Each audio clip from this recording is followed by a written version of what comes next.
Stalin versus others தானே தமிழ்நாடு அரசியல். So Stalin versus அதர்ஸ்ங்கும் போது ஸ்டாலினுக்கு எதிராக 3 பேருமே ஓட்டு எடுக்கிறாங்க.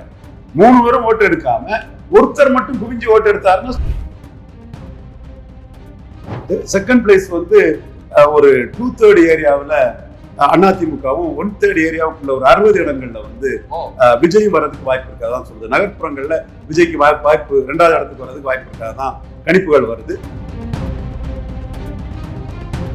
இங்க கருத்து கணிப்புகள் எல்லாம் வந்து ஒரு சில கருத்து கணிப்புகள்ல வந்து லாஜிக் இல்லாம தான் வருது. பட் என்னோட நிறைய கருத்து கணிப்புகள் ஸ்டாலின் 40 தாண்டிடுவாருங்கிறது கொடுக்குறாங்கல்ல. தாவேகா வந்து அதிமுக அணி வாக்க தான் பெரிய அளவுல இது பண்ணுது. சோசியலி தாவேகாவோட சில தாக்கம் வந்து சில இடங்கள்ல ஒரு சில இடங்கள்ல வேறு விதமா கூட ஒரு சில இடங்கள்ல இருக்கலாம். ஓவரால் பொலிட்டிக்கலா வந்து தாவேகாவின் தாக்கம் வந்து அதிமுக என்டிஏ தேசிய ஜனநாயக கூட்டணியை தான் அடிக்குது.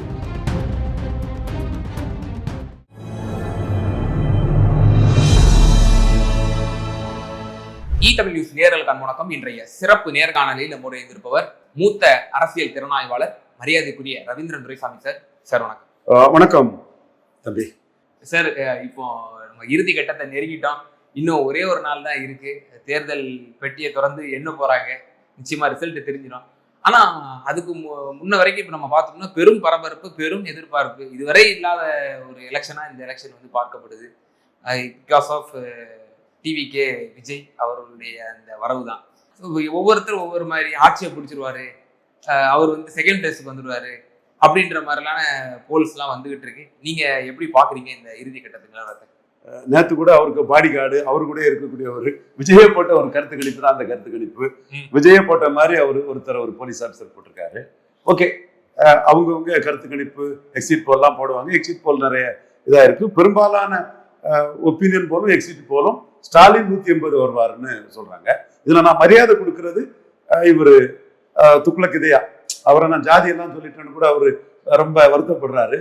நான் அது சொல்ல வேண்டிய ஒரு சூழ்நிலை எனக்கு இருந்து அதுக்குள்ள காரண காரியம் எனக்கு இருந்தது. அவர் வருத்தப்படலாம், பட் அதுக்குள்ள காரணம் சில விஷயம் நான் நம்பினேன். ஒரு பொலிட்டிக்கல் பிளேயரா நான் இந்த இடத்துக்குள்ள சொல்ல வேண்டியதுல சொன்னேன். பட் அவருக்கு கிரெடிபிலிட்டியே இன்னைக்கு நான் குறைச்சு மதிப்பிட்டதில்ல. கிரெடிபிலிட்டி உள்ள ஒரு கருத்து கணிப்பாளர் அவர் தான். துக்ளக்கில் அவர் சொன்னதெல்லாம் மிகப்பெரிய அளவுல சரியா இருக்கு. அவரோட கிரெடிபிலிட்டியை என்னைக்குமே நான் பாராட்டி இருக்கிறேன். அந்த கிரெடிபிலிட்டி உள்ள அவரு சொல்றாரு 180 சீட்டு இது வரும்னு சொல்றாரு. அதே மாதிரி SSN சர்வே அவர் எனக்கு அவருக்கு மாறுபட்ட கருத்து உண்டு, அது வேற விஷயம். பட் அவருடைய அந்த உழைப்பு, ஒரு ஆர்வம், ஒரு பேஷன், சொந்த பைசாவை போட்டு அங்கங்க அலைஞ்சு எடுத்து பண்றது, அது மட்டும் இல்ல கொஞ்சம் அவரு யாருக்கும் வந்து அந்த ஒரு மாதிரி சப்மிஷன் எல்லாம் போக மாட்டார். அவர் கருத்துல ஸ்டெடியா நின்று அதை கொஞ்சம் பேசக்கூடியவர் தான். அவரும் வந்து தான் சொன்னது கரெக்டா வரணும்னு பார்ப்பார். அவர்கிட்ட நான் நிறைய வாதங்கள்லாம் பண்ணியிருக்கிறேன். பட் அவருடைய நோக்கம் தான் சொன்னது கிரெடிபிலிட்டி இருக்கணும்னு நினைக்கக்கூடியவர். அவரும் 180 சீட்டு வரும்னு சொல்றாரு. 23 விழுக்காடு வாக்க விஜய் கொடுக்கிறாரு. அவர் 2 லட்சம் பேருக்கு மேல அவர் பார்த்திருக்கிறாரு. இவரு துக்ளக் இதயா விஜய்க்கு கொஞ்சம் வாக்கு சதவீதம் கூடுதலா கொடுக்குறாரு. பட் சீட் கன்வர்ஷன் வந்து சிக்கல்னு சொல்றாரு. இந்த 2 இதையும் தாண்டி என்னுடைய பொலிட்டிக்கல் இது பெரும்பாலான சர்வேக்கள் வந்து சீமானுக்கு கூட சீட் கன்வர்ஷன் பண்ணி கொடுக்குறாங்கன்னா சீமானும் கணிசமான ஓட்டு எடுக்கிறாங்கிறதா அந்த சர்வேயோட அர்த்தம். அப்போ விஜய் நல்ல ஓட்டு எடுக்காரு, சீமானும் ஓரளவு ஓட்டு எடுக்கிறாரு, எடப்பாடி ஓட்டு எடுக்கிறாருன்னா ஸ்டாலின் 40 விழுக்காடு ஓட்டுக்கு மேல இருக்கும்போது பெரும்பாலான தொகுதிகள் ஸ்டாலின் தானே போகும். ஸ்டாலின் வர்சஸ் அதர்ஸ் தானே தமிழ்நாடு அரசியல். ஸோ ஸ்டாலின் வர்சஸ் அதர்ஸ்ங்கும் போது ஸ்டாலினுக்கு எதிராக 3 பேருமே ஓட்டு எடுக்கிறாங்க. 3 பேரும் ஓட்டு எடுக்காம ஒருத்தர் மட்டும் குவிஞ்சு ஓட்டு எடுத்தாருன்னா ஸ்டாலினுக்கு சிக்கல். 3 பேரும் ஓட்டு எடுக்காம ஒருத்தர் மட்டும் குவிஞ்சு ஓட்டு எடுத்தாருன்னா ஸ்டாலினுக்கு சிக்கல். இப்ப நீங்க 2021 ஸ்டாலின் எப்படி தப்புறாரு? சீமான் 6.5 எடுத்ததுனாலதான் ஸ்டாலின் தப்புறாரு. சீமான் எடுத்த 6.5 ஜெயலலிதா கிட்ட இருந்து எடப்பாடியை ஏத்துக்காம சீமான் போனது. ஆனா சீமானோட 6.5 தான் 2021 முடிவு பண்ணிச்சுன்னு யாருமே சொல்ல மாட்டாங்க. பட் தமிழக முதல்வர் MK ஸ்டாலினுக்கு இந்த உண்மை தெரியும். நான் இந்த உண்மையை தரவுகளின் அடிப்படையில் சொல்றேன். அதுக்கு பிறகு தினகரன் எடுத்த ஒரு 2.5, கமலஹாசன் 2, இந்த ஓட்டெல்லாம் வந்து ஸ்டாலினுக்கு வரக்கூடிய ஓட்டல். நம்ம தினகரன் எடுத்த ஓட்டுல முக்குலத்தோர் ஓட்டுல ஸ்டாலினுக்கு கொஞ்சம் வரும். புறவ முக்குலத்தோரா சில விஷயங்கள் பண்ணி ஸ்டாலின் நகர்க்கிறதுனால அதுல வரும். கமலஹாசன் எடுத்த ஓட்டுல கோயம்புத்தூர் சைடுல கொஞ்சம் வந்திருக்கும். பிராமின்ஸ் ஓட்டு வரல, டிரான்ஸ்பர் பண்ண முடியல. சீமான் எடுத்த ஓட்டு 6.25 எடுத்தவர் இன்னைக்கு அவர் 5 விழுக்காடுக்கு மேல அவருக்கு கொடுக்குறாங்க.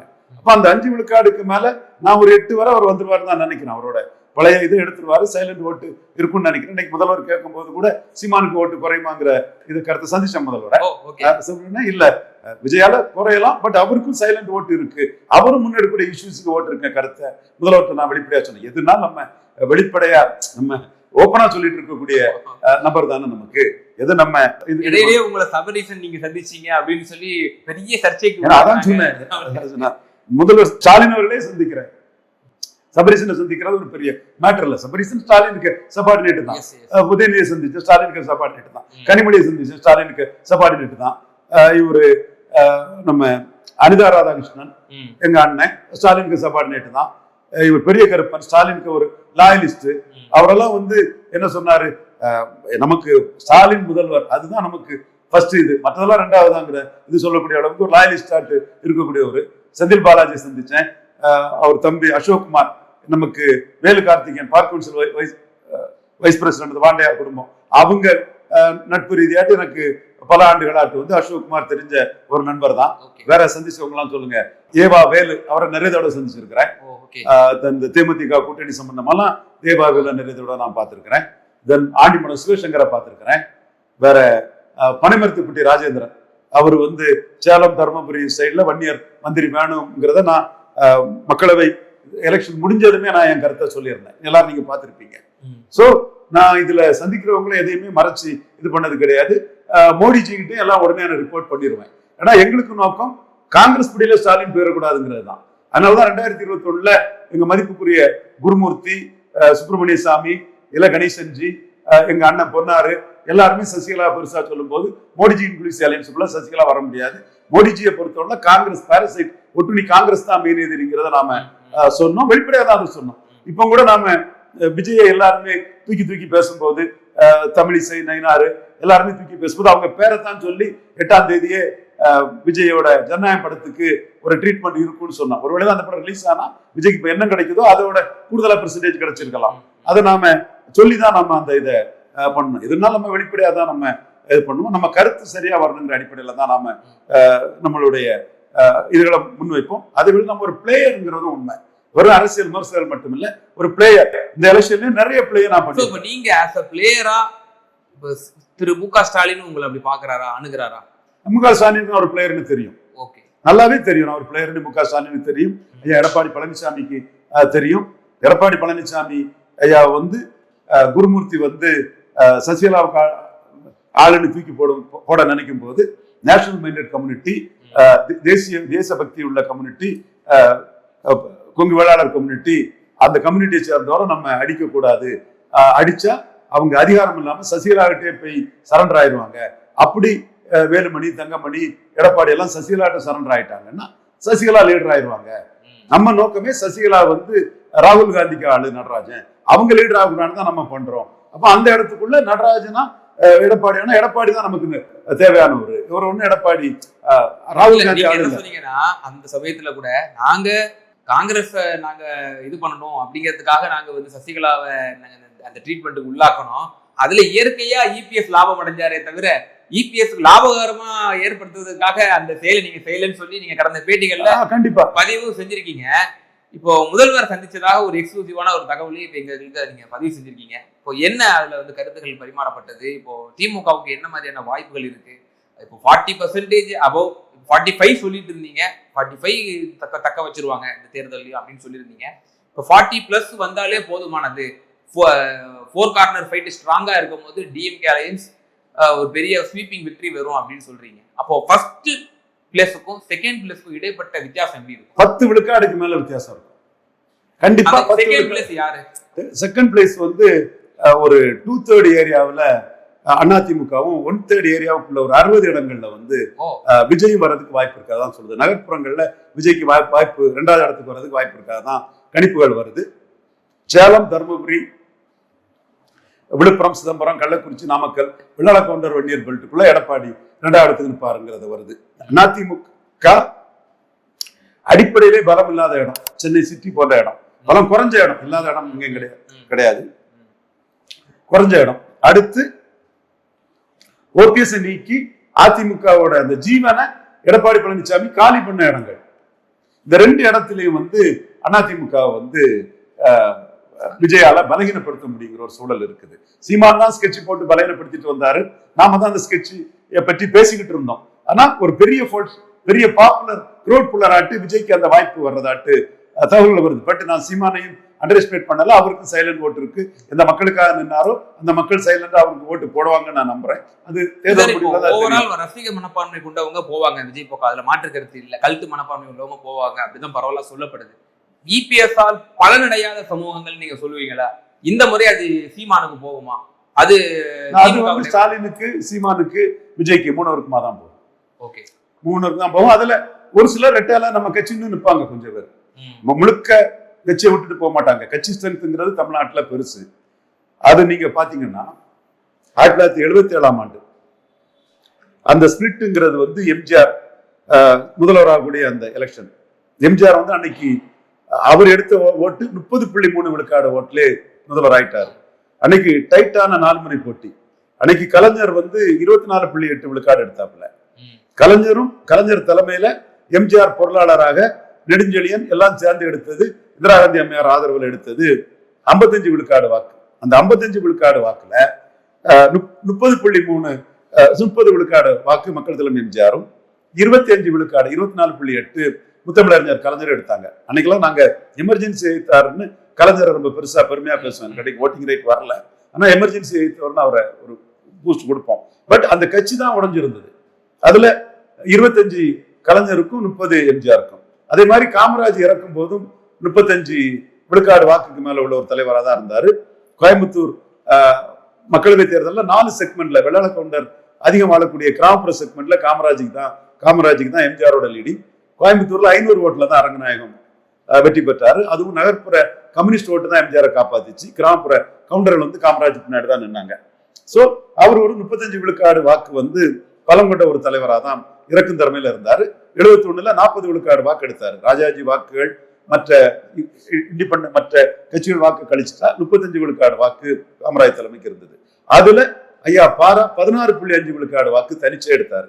ஐயா மூப்பனார் 17.5 விழுக்காடு காங்கிரசும், இந்திய கம்யூனிஸ்ட் ஒரு 2.5 விழுக்காடு எடுத்தது.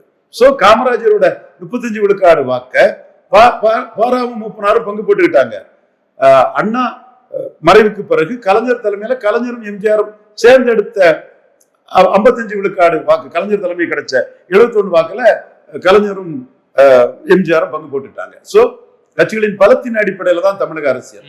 காங்கிரஸ் ஓட் பேங்க் அவங்க டிஸ்டர்பே பண்ணலையா? காங்கிரஸ் ஓட் பேங்க் தான் காமராஜ் கையில இருந்த 35 விழுக்காடு வாக்குல தான் ஈர்ப்பு சக்தி இல்லாத பாராவும் ஈர்ப்பு சக்தி இல்லாத மூப்பனாரும் 34 எடுத்துட்டாப்லயே. இத்தனைக்கும் மூப்பனார் கூட இருந்த இந்திய கம்யூனிஸ்ட் 2.5 எடுத்திருக்கு. அப்போ காங்கிரஸ் ஓட்டு வங்கி டிஸ்டர்ப் ஆகலையே.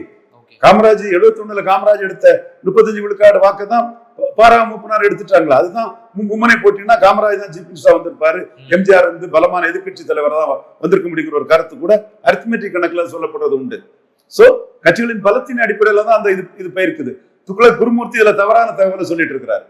துக்ளக் குருமூர்த்தி என் மதிப்புக்குரியவர், அவர் தவறான தகவலை சொல்லிட்டு இருக்கிறார். அவர் திண்டுக்கல்ல வச்சு அந்த அரசியலை பேசுறாரு.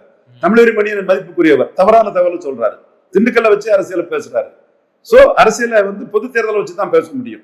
சோ பொது தேர்தல் வந்து கட்சிகளின் அடிப்படையில தான் அந்த அரசியல் இருந்தது. திண்டுக்கல் அது மட்டும் வேறுபாடா இருந்திருக்கலாமே தவிர பொது தேர்தல் கட்சிகளின் அடிப்படையில தான் இருந்தது. இப்ப நீங்க 77 மையமா வச்சு ஆதவ அர்ஜுனா சொல்றாரு. 77ல சட்டமன்ற தேர்தலுக்கு முன்னாடி முத்தமிழறிஞர் கலைஞர் ஒரே ஒரு எம்பி தான் ஜெயித்தாரு.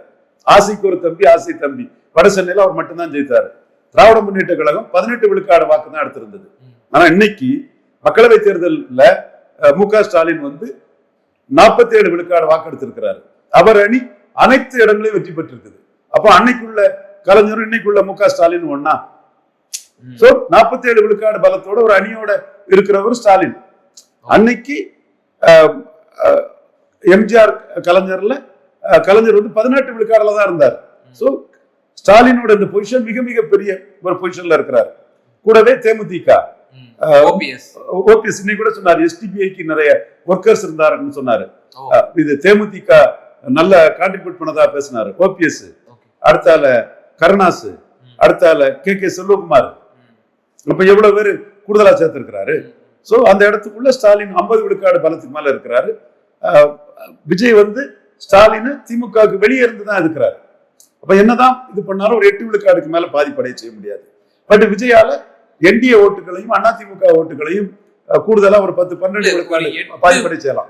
47 எக்ஸிஸ்டிங் ஓட்ஸ் கடந்த நாடாளுமன்றத்தில் புருவன் ஓட்டு ஓவரால் 8% அளவுக்கு குறைக்க முடியுமா? ஏன்னா நீங்க நான் ஒரு லிபரலா தான் சொன்னேன் இல்ல, ஏன்னா இப்ப நீங்க ஒரு 67 வந்து நீங்க எப்போ மேற்கோள் காட்டுவீங்க. மக்கள் திலகம் எம்ஜிஆர் துப்பாக்கி சூடு, உணவு பற்றாக்குறை, இந்த மாதிரி பல விஷயங்கள் 3 ஃபேக்டரை நீங்க பெரிய ஃபேக்டரை நீங்க 67 சுட்டி காட்டுவீங்க. அப்ப அந்த 67 அவ்வளவு பெரிய ஃபேக்டர்ஸ் இருக்கும் போதும் 5% தான் ஆன்டி இன்கம்பன்சினுடைய எதிரொலியா அறிஞர் அண்ணா எல்லாத்தையும் ஒரு சேர வச்சு ஒரு அலையன்ஸை ஃபார்ம் பண்ணி விக்ட்ரி பண்ணாரு. அப்போ அதுவே மேக்ஸிமம் ஆன்டி இன்கம்பன்சிங்கிறது 5% தான். இப்போ ஒரு நியூ பிளேயர் வர்றதுனுடைய எதிரொலியாக இப்போ விஜய் ஒரு பக்கம் ஓட்ட பிரிப்பாரு, சீமான் இன்னொரு பக்கம் ஓட்ட பிரிப்பாரு, இபிஎஸ் இன்னொரு பக்கம் ஓட்டு பிரிப்பாரு. அப்போ 40க்கும் இப்போ கீழே இறங்குவதற்கு வாய்ப்புகள் இருக்குமா? அட் எனி காஸ்ட் 40க்கு மேல, நான் 45 டிக்ளேர் பண்றேன். அட் எனி காஸ்ட் 40க்கு மேல இன்னொருத்தர் 30 வந்து விட முடியாது. ஓகே, 1-1 தான் ஸ்டாலினை தோற்கடிக்க முடியுங்கிற என்னோட தேரியில எனக்கு எந்த மாறுபட்ட கருத்துக்கும் இடம் இல்லை. நீங்க கருத்து கணிப்புகள்லாம் வந்து ஒரு சில கருத்து கணிப்புகள் வந்து லாஜிக் இல்லாம தான் வருது. பட் என்னோட நிறைய கருத்து கணிப்புகள் ஸ்டாலின் 40 தாண்டிடுவாருங்கிறது கொடுக்குறாங்கல்ல. SSN சர்வே 40க்கு மேல ஸ்டாலின் கொடுக்குறாரு, 42 கொடுக்குறாரு. துக்ளக் இதயா 42 கொடுக்குறாரு. வட இந்திய கருத்து கணிப்புகளும் சீட் கன்வர்ஷன்ல தப்பு பண்ணாலும் 40 விழுக்காடு வாக்குக்கு மேல ஸ்டாலின் கொடுக்குறாப்ல. நான் 45 விழுக்காடு வாக்கு கொடுக்குறேன். இவரு பன்னூர் ராமச்சந்திரனும் 45 விழுக்காடு வாக்கு. அவர் பல அரசியல்களையும் பல சூழ்நிலையும் பார்த்து அவரும் 45 விழுக்காடு வாக்கு ஸ்டாலின் கொடுக்குறாரு. சோ அந்த இடத்துக்குள்ள 40 விழுக்காடு வாக்கு ஸ்டாலின் தாண்டிட்டாலே இன்னொருத்தர் 30 விழுக்காடு பிடிச்சிட மாட்டாரு. 3 பேர் இருக்காங்க. 3 பேர்ல இன்னொருத்தர் வந்து 30 விழுக்காடு பிடிக்கிறதுக்குள்ள வாய்ப்புகளே குறைவு. அந்த இடம் தான் ஸ்டாலின் வந்து வினபிலிட்டியா இருக்கிறாரு. ஸ்டாலினுக்கு வந்து அனுகூல சத்துருவா தான் அந்த இடத்துக்குள்ள விஜய் வராரு. 1/3 பிளேசஸ்ல வந்து விஜய் செகண்ட் பிளேஸை பிடிப்பதற்கான வாய்ப்புகள் இருக்குன்ற அளவு நீங்க சொல்றீங்க. அப்போ அந்த மாதிரியான பகுதிகளில் சீட் கன்வர்ஷன்கான வாய்ப்புகளும் ஏற்படும் இல்லையா? 1/3 பிளேஸ் நான் சொல்றது வந்து நகர்ப்புறங்கள்ல அதிமுக அடிப்படையிலே பலம் குறைஞ்ச இடங்கள். கன்னியாகுமரி டிஸ்ட்ரிக்ட்ல அதிமுக அடிப்படையிலே பலம் குறைவுதான். ஆனா இந்துத்துவா வர்சஸ் கிறிஸ்டின் முஸ்லிம்களை விஜய் 3வது தான் போவாரு. 3வது இடத்துக்கு தான் நாம் தமிழர்கிட்ட போட்டி போடுவார் கன்னியாகுமரி டிஸ்ட்ரிக்ட்ல. சோ அங்க இந்துத்துவா கூட இருக்கனால அந்த இடத்துக்குள்ள விஜய் இருக்க முடியாது. பிஜேபி இருக்கிறது பலம், பிஜேபி இருக்கிறது பலம், போலரைசேஷனுக்குள்ள அந்த இடத்துக்குள்ள இருக்க முடியாது விஜயால. அதே வேளையில சிட்டில வந்து 1977 அடிப்படை பலம் வந்து திமுகவுக்கு அதிகம். ஒரு சீட்டு தான் வெற்றி பெற்றாப்புல. அதுக்கு பிறகு எடப்பாடி தலைமையில சிட்டிக்குள்ள அதிமுக அமைப்பு ரீதியா பலவீனம் அடைஞ்சு போச்சு. சோ சிட்டிக்குள்ள விஜய் வந்து ஸ்டாலினுக்கு மாற்றுங்கிறத விஜய் எமர்ஜ் ஆகி வர முடியும். அப்படி எமர்ஜ் ஆகி வரும்போது அதிமுகவும் சுத்தமா வாஷ் அவுட் ஆக மாட்டாங்க. டி நகர் சத்யா, தமிழிசைமார்லாம் தவறு இழைச்சிட்டாங்க விஜய் ப்ரொஜெக்ட் பண்ணி, அது வேற விஷயம். பட் அவங்க களத்துக்குள்ள இருப்பாங்க. அப்போ அவங்க களத்துக்குள்ள ஓரளவு ஒரு 15 விழுக்காடு வாக்கு எடுத்தாலும் கூட விஜயால வந்து வின்னிங் மார்ஜினுக்கு போக முடியாது, ஒரு ஃபைட்டை கொடுக்க முடியும். அடுத்தபடியா விஜய்க்கு வந்து நகர்ப்புற தொகுதிகளில் ஒரு ஃபைட்டை கொடுக்க முடியும். SSN சர்வே விஜய்க்கு வந்து பெரம்பூர்லயும் திருச்சி கிழக்குலயும் 30+, நியர்லி 30, ஜஸ்ட் 30+ தானே சொல்றாரு. வினபிலிட்டி அவர் கொஸ்டின் பண்றாரு. 4 சீட்டு தானே விஜய்க்கு அவரு SSN சர்வே கொடுக்குறாரு. மற்றபடி விஜய்க்கு என்ன சிச்சுவேஷன் வரும்னா, இப்ப தூத்துக்குடி மாறிப்பட்ட இடம் வைங்க, 2 பவர்ஃபுல் நாடார் இருக்கிறாங்க. ஒரு மீனவர் கேண்டிடேட்டா நின்னாரோ, ஒரு வெள்ளாளர் கேண்டிடேட்டா நின்னாலோ எதிர்காஸ்டுகள் வந்து போலரைஸ் ஆகும். அந்த போலரைசேஷன்ல நாடார் வாக்குகள்லாம் ஒரு சைடு குவிஞ்சாதான் பெரியசாமி 89 ஜெயித்த மாதிரி, ரோச்சினி ஒரு மீனவர் ஏறி வரும்போது நாடார் கேண்டிடேட் முனிசிபாலிட்டியில ஜெயித்த மாதிரி, அந்த ஒரு வாக்கு ஒரு சைடு போலரைஸ் ஆனாதான் அது ஜெயிக்க முடியும். அது திமுகவுக்கு அந்த சக்தி இருக்குது, திராவிட முன்னேற்ற கழகத்துக்கு. சோ அந்த மாதிரிப்பட்ட இடங்கள்லயும் நகர்ப்புறங்கள்ல விஜயால ஒரு போட்டியை கொடுக்க முடியும் நான் பாக்குறேன். அப்படி ஒரு 60 தொகுதி வரை போட்டியை கொடுக்க முடியும். அதுல சீட் கன்வர்ஷன்ஸ் வந்து ரொம்ப வெரி கேர்ஃபுல்லா தான் வரும். பெரிய அளவுக்கு சீட் கன்வர்ஷனுக்கு வாய்ப்பு இல்லைன்னு தான் என்னோட கணிப்பா நான் பாக்குறேன். சிஎம் சந்திக்க பொழுது நீ உங்களுடைய எக்ஸ்பெக்டேஷன் நீங்க எப்படி சொன்னீங்க? அவருடைய எஸ்டிமேஷன் ஏதாவது சொன்னாரா? அது பற்றி ஏதாவது அவர் கான்பிடண்டா இருக்கிறாரு. சொன்னேன், நீங்க உங்க லீடர்ஷிப் யூ ஆர் லீடர் அபௌ தி பார்ட்டிங்கறத அவர்ட்ட லீடர் அபௌ தி பார்ட்டி. சரி, இந்த வார்த்தையை நீங்க வந்து பிரதமர் மோடிஜியை பார்த்து சொல்லுவீங்க. அந்த அதுக்கு நிகரான வார்த்தையை தமிழ்நாட்டுல உண்மை நம்ம தரவுல வச்சுதான் நம்ம சொல்றோம். நான் பல விஷயங்களும் அவர்கிட்ட பேசியிருக்கிறேன். செந்தில் பாலாஜிக்கு ஆர்கனைசிங் கெப்பாசிட்டி பற்றி அவர்கிட்ட பேசியிருக்கிறேன். அது வந்து செந்தில் பாலாஜி இல்ல, ஸ்டாலின் தான் ஸ்டாலினுக்கு நோக்கம்தான் ஒரு கருவியா இவரால செயல்படுத்தப்படுது. கலைஞர்னா அதுல ஸ்டேட்டஸ் கோயிஸ்டா இருப்பாரு.